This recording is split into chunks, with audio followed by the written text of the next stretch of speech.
श्री हनुमान जी महाराज की जय। पवन तनय संकट हरणा मंगल मूर्ति राम लखन सीता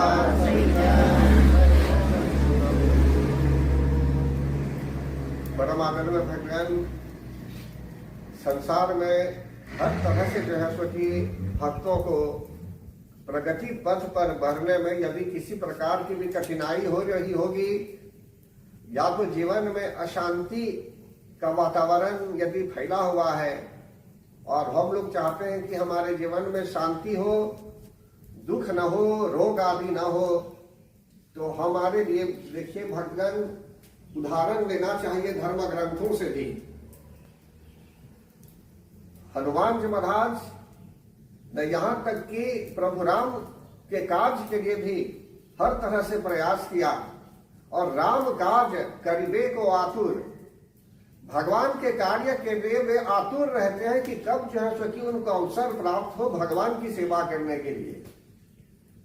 और शुरू में भी यदि कहा देखेंगे हनुमान चालीसा में तो भी कहा गया है हर प्रकार से जो है सो कि जो भी रोग है, जो भी पीड़ा है मानव के जीवन में, यदि हम हनुमान जी महाराज की भी शरण में आना चाहेंगे, राम दूत अतुलित बल धामा, वे प्रभु राम के दूत भी हैं और अतुलित बल उनमें है। आज के परिवेश में यदि कभी कहीं कहीं ऐसा आता है देखने में, यदि किसी मानव में क्षमता है, लोगों के कल्याण के लिए आदि मंत्र आदि लोग बोलते होंगे या किसी प्रकार से भी उपाय दिया जाता होगा, तो मानव कभी हनुमान जी के चरणों को छोड़ देता है, बोलता है सिर्फ वो मानव ही अब सब कुछ ठीक करेगा। लेकिन यहाँ कहा गया है रामदूत, यहां तक कि भगवान ने भी हनुमान जी महाराज की सेवा ली। सीता माता की खोज के लिए जामवंत के वचन सुहाए, जामवंत के वचन सुनकर हनुमान जी प्रसन्न भी हुए और फौरन जो है सो कि वे विचार करते हैं कि वे जाएंगे प्रभु के काज के लिए, वे पार करेंगे, समुद्र को लांघेंगे और सीता माता की खोज के लिए निकलेंगे वे। देखिए भगवान, यहाँ जो बताया जाता है कि हम लोग मानव जो है कभी कभी क्या करते हैं, हमारे घर के आंगन में भी यदि हनुमान जी महाराज का चौतरा भी है, उनका मंदिर भी है, तो उस मंदिर की मान्यता को हम छोड़ देते हैं, या तो मंदिर की में जो हनुमान जी महाराज किसी प्रकार से विराजित भी हैं तो हम उनकी सेवा में नहीं लगते हैं और दूर दूर चले जाते हैं उपाय ढूंढने के लिए, बोलते हैं वहां हमें उपाय मिलेगा, यहाँ हमें उपाय मिलेगा। लेकिन सत्संग में जा सकता है मानव, कहीं भी जा सकता है, कारण कि सत्संग में ज्ञान भी हम प्राप्त करते हैं। बिनु सत्संग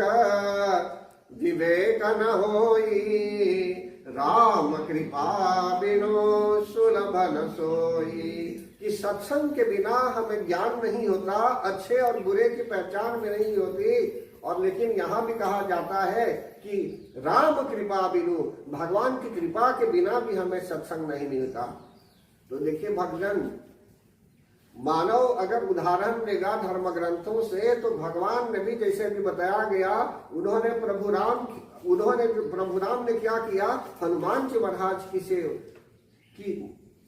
शक्ति का प्रयोग किया अथवा जो है सो कि उनका सहारा लिया। और हम मानव हैं कभी कभी हनुमान जी के वालियों को न समझते हुए, कभी कभी ऐसे जन होते हैं जो सब छोड़ देते हैं पूजा पाठ, हनुमान जी महाराज की भी सेवा नहीं करेंगे। हो सकता है एक वर्ष में एक बार हनुमान जी की सेवा में कोई लग जाता होगा, या कुछ लोग रोज सेवा करते हैं श्रद्धा भक्ति प्रेम पूर्वक।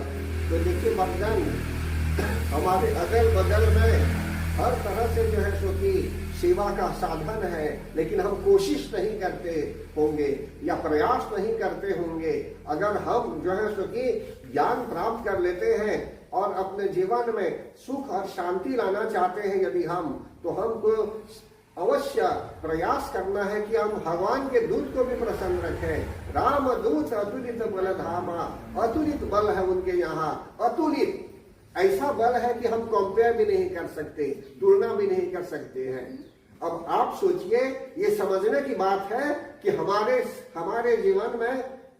हमारी संस्कृति के आधार पर जैसे कहा गया है कि हम भक्ति पथ पर रहते हुए भगवान की अर्चना करें, आपके घर के आंगन में यदि एक शिवलिंगम भी है, या तो जो है सो कि हनुमान जी की मूर्ति है, या भगवान विष्णु भी विराजित है आपके यहाँ शालिग्राम शिला के रूप में भी, किसी तरह से भी यदि हम सेवा में लग जाएंगे तो भगवान कृपा अवश्य करेंगे, सुख और शांति की भी प्राप्ति होगी और हर तरह से हमारे मनोरथ भी पूर्ण हो सकते हैं, मनोवांछित फल की प्राप्ति भी हो सकती है और इधर उधर कहीं भागने की भी आवश्यकता नहीं होगी। तो जब बताए हुए जो मार्ग है, इन मार्गों को हम अपनाते नहीं हैं, इन रास्तों को अपनाते नहीं, सब छोड़ देते हैं ऐसे ही, तब हमको भटकना पड़ता है जीवन में। इसलिए भक्तगण, मैं यही बता रहा हूं अभी आपको कि हमको थोड़ा अपने आप को समझना चाहिए और इस प्रवचन के माध्यम से अगर यदि किसी को ज्ञान प्राप्त हो रहा होगा कि जिससे जो है सो कि उसके घर के आंगन में भी यदि हनुमान जी की मूर्ति के रूप में हनुमान जी विराजित भी है यदि, तो वहां भी जो है सो कि आप पूजा कीजिए। और अन्यथा जो है सो कि मूर्ति आदि नहीं भी है, भगवान विराजित नहीं भी है अन्य इस प्रकार से मंदिर में, तो आप मंत्रों द्वारा कनेक्ट हो जाइए उनके साथ, मंत्रों का उच्चारण कीजिए और हनुमान चालीसा आदि का उच्चारण कीजिए, उनको प्रसन्न कीजिए, तब जाकर देखेंगे जीवन में किस तरह से हनुमान जी महाराज कृपा जब करेंगे तो वही आपको पकड़कर भगवान के यहाँ ले जाएंगे। कारण कि राम दूत भी है और शुरू में जो कहा गया पवन तनय संकट हरना, हनुमान जी महाराज में इतना बल है, अतुलित बल है कि जो भी संकट आते हैं जीवन में, संकट हरना मंगल मूर्ति रूप, और जीवन में वे मंगल करने वाले हैं, हर तरह से शुभ करने वाले हैं। तो इसलिए भक्तगण, आज के प्रसंग के आधार पर मैं यही कहूंगा कि हम प्रत्येक पूजा में भी, कथा वार्ता में भी हनुमान जी महाराज का चिंतन करते हैं, तो कुछ विचार कीजिए इस पर और प्रयत्न कीजिए कि जिससे हम हनुमत कृपा भी प्राप्त करें, भगवान की भी कृपा प्राप्त करें। हनुमत कृपा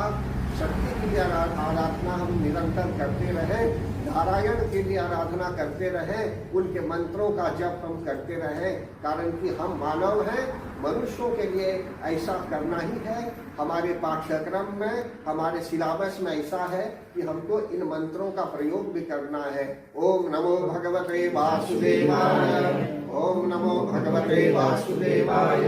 ओम नमो भगवते वासुदेवाय, ओम नमो नारायणाय, ओम नमो नारायणाय।